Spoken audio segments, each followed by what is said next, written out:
À une dizaine de kilomètres du centre de Toulouse, la communauté d'agglomération du Sicoval est l'une des pionnières de l'intercommunalité. Elle rassemble 36 communes et près de 70 000 habitants. Depuis sa création, en 1975, elle base son action sur des valeurs de solidarité, de fraternité et de développement durable.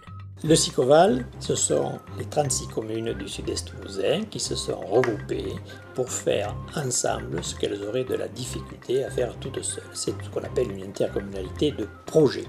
Au quotidien, cela signifie que le Sicoval s'attache à développer des projets qui profitent au plus grand nombre, qui préservent et valorisent l'environnement et surtout qui impliquent et responsabilisent les populations dans un esprit de démocratie de proximité. En bref, un projet de territoire sur lequel chacun trouve sa place et où la prospérité est partagée. Depuis 2003, comme de nombreuses autres communes du monde entier, le Sicoval a mis en place un agenda 21. L'agenda 21 est un plan d'action pour le XXIe siècle qui a été adopté par 173 chefs d'État lors du sommet de la Terre de Rio en 1992. Il fait du développement durable le premier critère de réflexion dans la prise de décision, quel que soit le domaine d'intervention. Au-delà des actions locales, se développer durablement signifie penser le monde comme un ensemble qui doit progresser partout. C'est pourquoi, dans le cadre du volet international de son agenda 21, le Sicoval a décidé depuis 2002 d'agir en partageant son expérience de la gestion locale avec des collectivités territoriales étrangères moins favorisées.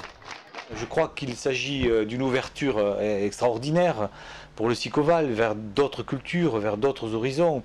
C'est une possibilité pour nos populations de découvrir notre façon de vivre, les problèmes du monde et de prendre conscience en fait que ce que nous vivons ici, la façon dont nous nous développons a directement des conséquences sur d'autres populations et vice-versa, la façon dont se développent d'autres populations, organisent leur vie, aura des conséquences sur nos propres vies.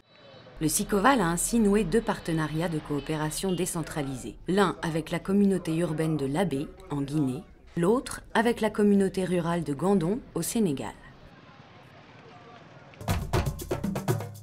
Située en Afrique de l'Ouest, en bordure de l'océan Atlantique, la Guinée est un pays francophone qui s'étale sur 250 000 km², soit environ un tiers de la France. Il compte un peu plus de 10 millions d'habitants. Plus de 50% ont moins de 18 ans et plus d'1 million habitent Conakry, la capitale. La population présente une grande diversité ethnique. Elle est principalement de religion musulmane, bien que le catholicisme et l'animisme soient également présents.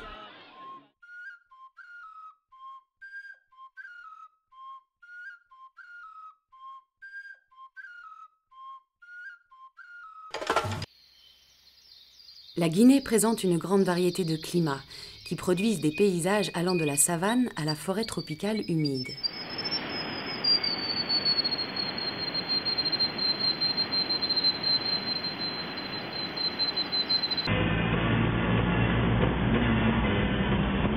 Le pays possède de nombreuses ressources naturelles, diamants, or, bauxite, uranium, mais également des terres fertiles et de l'eau.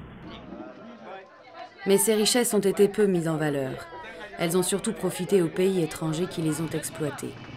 Pas étonnant donc que la Guinée figure aujourd'hui au 160e rang sur 177 pays en termes d'IDH ou indice de développement humain.